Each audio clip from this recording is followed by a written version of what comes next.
ସଦାପ୍ରଭୁଙ୍କର ବହୁମୂଲ୍ୟ ନାମରେ ଧନ୍ୟବାଦ ହେଉ।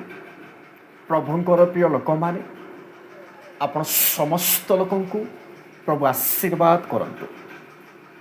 ବର୍ତ୍ତମାନ ସମୟରେ ଏ ଭିଡ଼ିଓକୁ ଯେଉଁମାନେ ଦେଖୁଅଛ, ଆପଣ ସମସ୍ତ ଲୋକଙ୍କୁ କହିବା ପାଇଁ ଚାହେଁ, ଜିହୁଦା ବଂଶଜାତ ସିଂହ, ତାହା ସହିତ ଆପଣମାନେ କେବେ ମଧ୍ୟ ଚ୍ୟାଲେଞ୍ଜ କରନ୍ତୁ ନାହିଁ, କାରଣ ଆପଣମାନେ ଭସ୍ମ ହୋଇଯିବେ। ଯଦି ଆପଣମାନେ ଇତିହାସରେ ଯଦି ଦେଖିବେ, ସଦାପ୍ରଭୁଙ୍କର ଲୋକମାନଙ୍କର ସହିତ କେହି ମଧ୍ୟ ଯୁଦ୍ଧ କରି ଜିତି ପାରିନାହାନ୍ତି। ସଦାପ୍ରଭୁଙ୍କର ଲୋକମାନଙ୍କର ସହିତ ଯୁଦ୍ଧ କରିବା ପାଇଁ ଅନେକ ରାଜାମାନେ ଆସିଲେ, ଅନେକ ପଣ୍ଡିତମାନେ ଆସିଲେ, ଅନେକ ଜ୍ଞାନୀମାନେ ଆସିଲେ, ଅନେକ ଶାସନକର୍ତ୍ତାମାନେ ମଧ୍ୟ ଆସିଲେ ସଦାପ୍ରଭୁଙ୍କର ଲୋକମାନଙ୍କର ସହିତ ଯୁଦ୍ଧ କରିବା ପାଇଁ। କିନ୍ତୁ କେହି ମଧ୍ୟ ସଦାପ୍ରଭୁଙ୍କର ଲୋକମାନଙ୍କର ସହିତ ଯୁଦ୍ଧ କରି ଜୟୀ ହୋଇନାହାନ୍ତି, ଜିତି ପାରିନାହାନ୍ତି। କାରଣ ସଦାପ୍ରଭୁ ସେମାନଙ୍କର ସପକ୍ଷ ଥାଇ ଯୁଦ୍ଧ କରନ୍ତି। ସେଥିପାଇଁ ଆପଣମାନଙ୍କ ପାଖରେ ପ୍ରଥମେ ଆପଣମାନଙ୍କ ପାଖରେ ପ୍ରକାଶ କଲି, ଜିହୁଦା ବଂଶଜାତ ସିଂହ, ସ୍ୱର୍ଗ ଏବଂ ପୃଥିବୀର ଅଧିକାରୀ ସେଇ ସିଂହ ସହିତ ଆପଣମାନେ କେବେ ମଧ୍ୟ ଚ୍ୟାଲେଞ୍ଜ କରନ୍ତୁ ନାହିଁ, କାରଣ ଆପଣମାନେ ନିଜେ ନିଜେ ଆପଣମାନେ ଭସ୍ମ ହୋଇଯିବେ। ଏବଂ ସଦାପ୍ରଭୁଙ୍କର ଲୋକମାନଙ୍କର ବିରୁଦ୍ଧରେ ଯେଉଁମାନେ ଉଠିବେ, ଇତିହାସରେ ଲେଖାଯାଏ ଏବଂ ବାଇବଲରେ ମଧ୍ୟ ଲେଖାଯାଏ, ଯେତେ ଜଣ ସଦାପ୍ରଭୁଙ୍କ ବିରୁଦ୍ଧରେ, ସଦାପ୍ରଭୁଙ୍କର ଦାସମାନଙ୍କର ବିରୁଦ୍ଧରେ ଏବଂ ପ୍ରଭୁଙ୍କର ପ୍ରିୟ ଖ୍ରୀଷ୍ଟୀୟ ଲୋକମାନଙ୍କର ବିରୁଦ୍ଧରେ ଯେତେ ଜଣ ଉଠିଛନ୍ତି ଯୁଦ୍ଧ କରିବା ପାଇଁ, ବାଇବଲରେ ଆପଣମାନେ ଦେଖନ୍ତୁ, କେହି ମଧ୍ୟ ଯୁଦ୍ଧ କରି ଜିତି ପାରିନାହାନ୍ତି। କିନ୍ତୁ ପ୍ରଭୁଙ୍କର ପ୍ରିୟ ଲୋକମାନେ, ଆପଣ ସମସ୍ତ ଲୋକଙ୍କୁ କହିବା ପାଇଁ ଚାହେଁ, ଯେଉଁମାନେ ସଦାପ୍ରଭୁଙ୍କର ଲୋକମାନଙ୍କୁ ମିଥ୍ୟା ଆରୋପ ଲଗାଉଛନ୍ତି, ଅନେକ ଦୁଷ୍କର୍ମ କାର୍ଯ୍ୟ କରୁଛନ୍ତି, ମଣ୍ଡଳୀକୁ ଭାଙ୍ଗୁଛନ୍ତି, ସଦାପ୍ରଭୁଙ୍କର ଦାସମାନଙ୍କୁ ଅନେକ ପ୍ରକାର ଖରାପ କାର୍ଯ୍ୟ କରୁଛନ୍ତି, ଖ୍ରୀଷ୍ଟୀୟ ଲୋକମାନଙ୍କୁ ତାଡ଼ନା କରୁଛନ୍ତି, ନିନ୍ଦା କରୁଛନ୍ତି, ସେଇ ଲୋକମାନଙ୍କୁ ଆପଣମାନେ ଦେଖନ୍ତୁ, ଯେଉଁମାନେ ନିନ୍ଦା କରୁଛନ୍ତି, ଲୋକମାନଙ୍କୁ ପ୍ରହାର କରୁଛନ୍ତି, ସେଇ ଲୋକମାନଙ୍କର ଜୀବନକୁ ବର୍ତ୍ତମାନ ସେମାନଙ୍କର ଜୀବନ କି ପ୍ରକାର ଅଛି ଆପଣମାନେ ଦେଖନ୍ତୁ।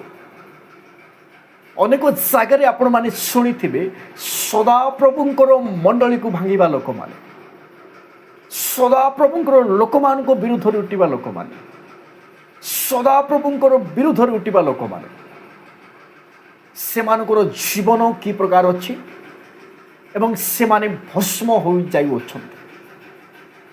ବାଇବଲରେ ପ୍ରୁଫ୍ ଲେଖାଯାଏ।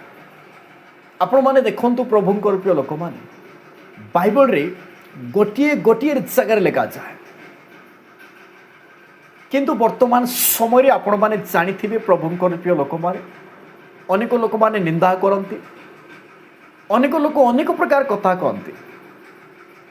କିନ୍ତୁ କେବଳ ବାଇବଲରେ ହିଁ ଆମ୍ଭେମାନେ ଦେଖିପାରୁଛୁ, ମୃତ୍ୟୁ ହୋଇ ଜୀବିଥିବା ପରମେଶ୍ୱର, ମରିକି ଉଠିଥିବା ପରମେଶ୍ୱର। ଆପଣମାନେ ଅନେକ ଶାସ୍ତ୍ରରେ ଆପଣମାନେ ଦେଖନ୍ତୁ,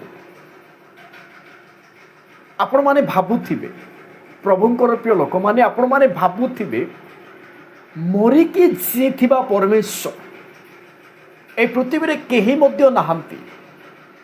କିନ୍ତୁ ଜୀବନ୍ତ ଖ୍ରୀଷ୍ଟ, ପ୍ରଭୁ ଯୀଶୁ ଖ୍ରୀଷ୍ଟ, ସର୍ବଜଗତର ସୃଷ୍ଟିକର୍ତ୍ତା, ସେ ମରିକି ସେ ଉଠି ଅଛନ୍ତି ଏବଂ ଶାସ୍ତ୍ର ଅନୁସାରେ ଏବଂ କେହି ମଧ୍ୟ ମରିକି ଉଠି ନାହାନ୍ତି। ଯଦି ସେ ମରିକି ଯଦି ସେ ଉଠିଛନ୍ତି, ତାହା ବିରୁଦ୍ଧରେ, ତାର ଲୋକମାନଙ୍କର ବିରୁଦ୍ଧରେ, ତାର ମଣ୍ଡଳୀ ବିରୁଦ୍ଧରେ ଯଦି ଆମ୍ଭେମାନେ ଉଠିବା, ତାହେଲେ ଆମ୍ଭେମାନେ ନିଜେ ନିଜେ ଭସ୍ମ ହୋଇଯିବା। ଏବଂ ସେଇ ସଦାପ୍ରଭୁ ଯଦି କ୍ରୋଧ କରିବେ, ଅର୍ଥାତ୍ ତାହାଙ୍କ ଦୃଷ୍ଟିରେ ଯଦି ଆମ୍ଭେମାନେ ମନ୍ଦ ଦେଖାଯିବା, ତାହେଲେ ସେ ବିନାଶ କରିବେ। କାରଣ ସେ ଜିହୁଦା ବଂଶଜାତ ସିଂହ, ତାହା ସହିତ ଆମ୍ଭେମାନେ କେବେ ମଧ୍ୟ ଚ୍ୟାଲେଞ୍ଜ କରିବା ନାହିଁ। ପ୍ରଭୁଙ୍କର ପ୍ରିୟ ଲୋକମାନେ, ପ୍ରଭୁ ଯୀଶୁଙ୍କ ନାମରେ ଧନ୍ୟବାଦ ହେଉ। ଏବଂ ଆଗାମୀ ଦିନମାନଙ୍କରେ ଯେଉଁମାନେ ସଦାପ୍ରଭୁଙ୍କର ଲୋକମାନଙ୍କ ବିରୁଦ୍ଧରେ, ମଣ୍ଡଳୀ ଭାଙ୍ଗିବା ବିରୁଦ୍ଧରେ ଅର୍ଥାତ୍ ଚର୍ଚ୍ଚ ଭାଙ୍ଗିବା ବିରୁଦ୍ଧରେ, ତାଡ଼ନା କରିବା ବିରୁଦ୍ଧରେ ଯେତେ ଜଣ ଆଗାମୀ ଦିନମାନଙ୍କରେ ମଧ୍ୟ ଉଠିବେ, ସମସ୍ତ ଲୋକ ସେମାନଙ୍କର ଜୀବନକୁ ଆପଣମାନେ ଦେଖୁଥାନ୍ତୁ, ସେମାନେ କେମିତି ହେବେ।